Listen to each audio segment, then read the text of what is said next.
Ministério da Defesa. Quando eu voltei, não tinha nenhum que não tivesse passado pelo Ministério da Defesa. Isso quer dizer o quê? Eles se expuseram a uma visão diferente da defesa. A formação ainda é a formação do ângulo da sua força, é natural de ser assim. As coisas levaram tempo para mudar no mundo inteiro, vão levar tempo para mudar aqui.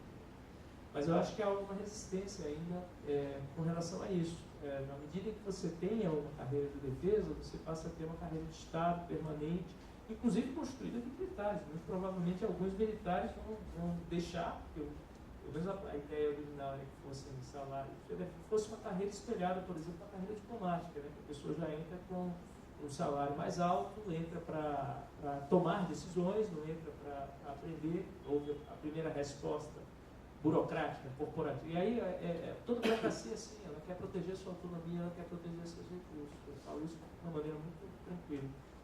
A primeira resposta foi muito negativa. A ideia da criação da carreira, os primeiros estudos que eu vi, pelo menos, eram estudos que espelhavam na formação de militar. Então, tá bom, o cara vai entrar no Ministério da Defesa da forma como um tenente sai da AMAN. E aí vai levar 30 anos para poder chegar a uma posição de mando. Pessoal, não é isso que se tem, gente. Essa não é uma carreira civil do Ministério da Defesa. Essa é a criação de uma carreira paralela às carreiras militares. E, não, a meu ver, não deve ser assim. Deve ser uma carreira civil. Eu acho que há uma resistência política, há uma certa acomodação, porque as pessoas que estão lá sabem fazer o trabalho. Acho que, enfim, tem muita gente que tem muito militar da reserva, então existe uma relação de confiança com os militares da ativa. Há toda uma resistência burocrática que é natural. Eu não vejo isso como problemático. Não é que não seja problemático. É natural que aconteça assim. É de se esperar que aconteça assim. Seria estranho que houvesse um interesse muito forte das Forças Armadas em criar uma carreira civil que lhes diminuísse a autonomia. Isso não faz sentido, do ponto de vista analítico. E não é o que acontece no Ministério da Defesa. Então há uma resistência, a meu ver, nesse sentido, que vem sendo matizada, como eu disse, rapidamente, porque os próprios militares já se deram conta de que, se eles não pensarem a defesa de forma integrada, eles não vão ter condição de cumprir a sua missão principal. Hoje, pelo menos, a gente já não tem, como tinha no passado recente, você tinha hipóteses de conflito que eram diferentes, hipóteses de emprego das Forças Armadas que eram diferentes umas das outras. Eu vi isso. Hoje isso não existe mais, você já tem uma visão integrada. E há um progresso nesse sentido. Agora falta muito ainda para se institucionalizar uma carreira de defesa e falta muito para que os militares nas forças, nos serviços, tenham plena confiança nos civis. Quer dizer, eles conhecem alguns civis, têm alguma visão, mas ainda não é por isso que eu deixei meu tweet lá atrás. Nós estamos ainda fazendo a transição da democracia e essa confiança precisa ser construída entre novas gerações. Jovens, o fato de termos jovens entrando é muito importante e participando ativamente desse campo, porque muitos dos mais antigos têm também os seus preconceitos. Tem certa, às vezes eu vejo uma espécie de diálogo surdo. Quando você fala com os militares hoje, 3, 4 estrelas sobre o período militar, para eles não faz o menor sentido, porque que isso ainda é considerado importante. Então, o debate sobre a função da verdade, por exemplo. Para eles, isso é uma coisa do passado. Quem participou daquilo com alguma capacidade de decisão já está na reserva há muito tempo, etc. Para as elites civis, não, isso ainda é muito presente.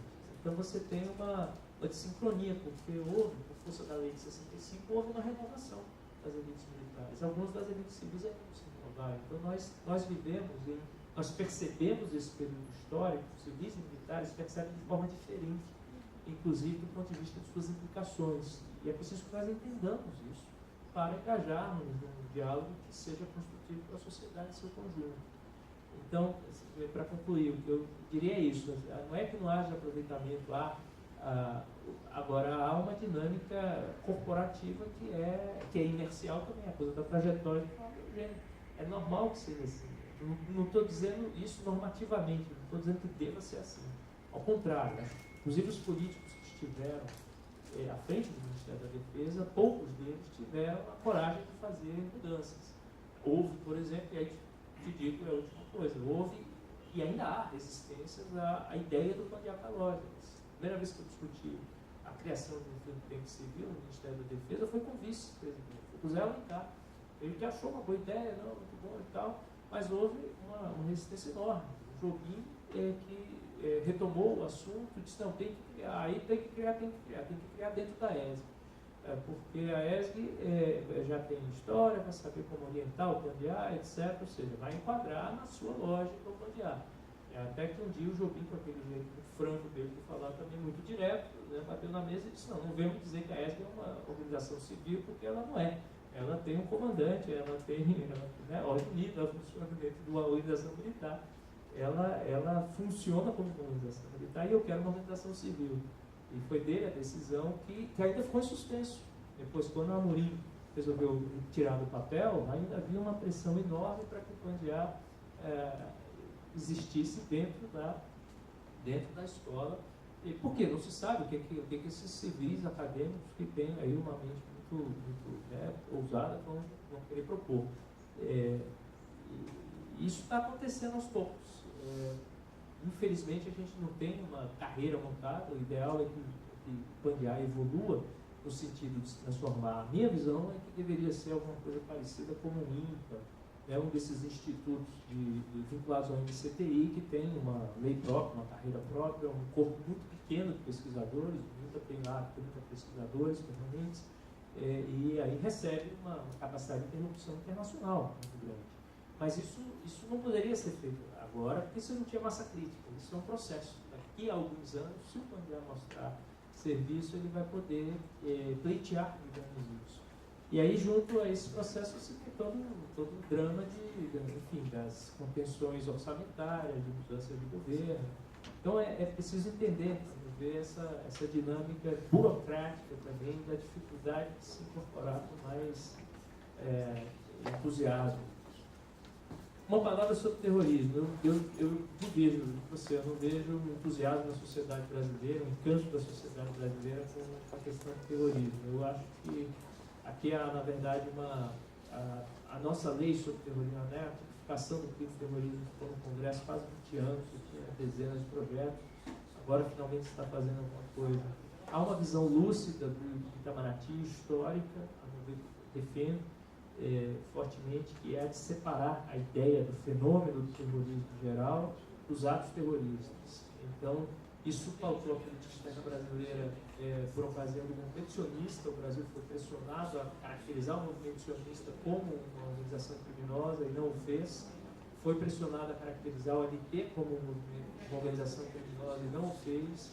Foi pressionado a caracterizar as Farc como uma organização criminosa e não o fez, sempre dizendo que é preciso separar o que é o ato terrorista, indefensável, o crime contra a humanidade, etc., do que são aquelas organizações políticas com as quais, mais adiante, talvez você tenha que engajar-se politicamente. Então, se eu, de antemão, coloco uma lista negra de você é terrorista, essa organização é terrorista, eu estou dizendo que eu não vou jamais me relacionar com essa organização. Ao passo que se eu disser, olha, eu não admito que se cometam atos terroristas, é uma coisa, mas pode ser com a evolução da como aconteceu com o movimento sionista, como aconteceu com a OLP. Foi preciso depois ter um engajamento político para poder dar um encaminhamento menos sangrento aos conflitos nos quais aquelas organizações estavam envolvidas. Então, essa visão do ponto de vista da política externa existe claramente e há muito tempo, e a meu ver está correta.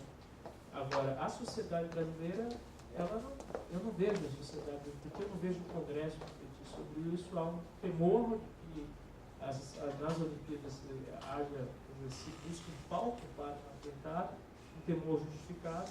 Há um intenso trabalho do Ministério da Defesa junto ao GSI, a mim, junto à Polícia Federal, as polícias estaduais, enfim, toda a comunidade de inteligência para coibir esse tipo de ataque, mas a sociedade brasileira já vive o seu terror no cotidiano, de 65 homicídios por dia, todos os dias. Esse já é terror suficiente. Desculpe se eu falei muito, mas acho que existe uma questão aqui que eu gostaria de apresentar ao nosso público e à mesa, porque nós já estamos após o horário de término, né? Então eu pergunto se alguém gostaria de fazer um comentário breve, porque há questões que foram apresentadas de extrema relevância, mas eu, por exemplo, gostaria de fazer alguns comentários, mas eu sei que eu me alongaria. Posso tentar ser breve só. Mas de fato é o seguinte, nós temos uma sequência, evidentemente, de eventos, temos uma sessão de pôster e logo na sequência os painéis, e nós já passamos do horário. Só gostaria de fazer mais uma vez esse registro.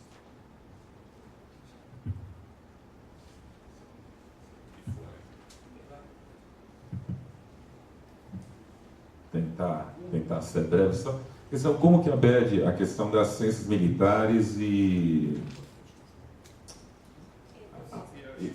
isso, a relação. Assim, depois a gente pode continuar isso, mas resumidamente, enfim, não compete a ABED como ela vê, deixa de ver. O que é a ABED? É uma associação científica que reúne de forma plural as pessoas, os pesquisadores que se dedicam aos estudos da temática defesa. Então, a ABED, enfim, ela agrega, abriga, sejam pesquisadores militares, sejam civis, desde que o critério, como o Hector dava na sua exposição, critério de qualidade, então não tem, porque ouvindo oriundos das ciências militares, não teria problema nenhum. Então a ABED não vê, na verdade não vê isso, reúne de forma plural, não sei se eu estou entendendo corretamente a pergunta, mas não haveria nenhum preconceito nesse sentido. Eu só queria comentar da Maria rapidinho, na linha do que o Antônio Jorge falou, eu acho que eu não vejo tipo esse, entre aspas, fetiche da sociedade brasileira pelo terrorismo. Antes, pelo contrário, acho que tardiamente a sociedade brasileira está tentando por um tema tão necessário e urgente como ter uma política sobre terrorismo. O que eu acho lamentável é o projeto que está, por hora, sendo ventilado como a lei sobre terrorismo, né, a lei de combate, enfim, para reação ao terrorismo, que é uma lei horrorosa, ao meu ver, aí falo em nome pessoal. Mas acho que justamente isso, a sociedade brasileira tem que discutir e, fundamentalmente, desde Munique, em 72, não tem como, óbvio que o Rio, o ano que vem, será, digamos, seria um palco por excelência para atentados terroristas, infelizmente. Não é? E acho que o fato do Brasil, nosso protagonismo, o protagonismo brasileiro como país, o crescente protagonismo brasileiro internacional, sem dúvida alguma, faz com que nós tenhamos, a gente tem que amadurecer para não ter, ao meu ver, novamente falo em nome pessoal, respostas meia-bocas como o manual de GLO que a gente teve em 2014, no início de 2014 e tal, que é aquela coisa, então a sociedade tem que discutir, tem que avançar, acho que não é nenhuma, digamos, fantasia o Brasil ser, infelizmente, palco de ações terroristas, né?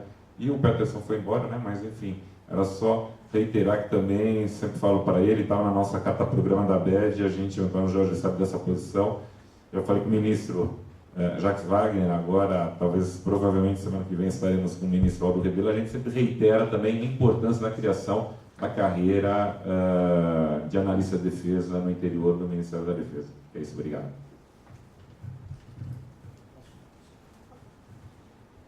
Eu agradeço a todos vocês, a cada uma, por permanecerem aqui até esse momento. Eu espero que vocês tenham se beneficiado do debate.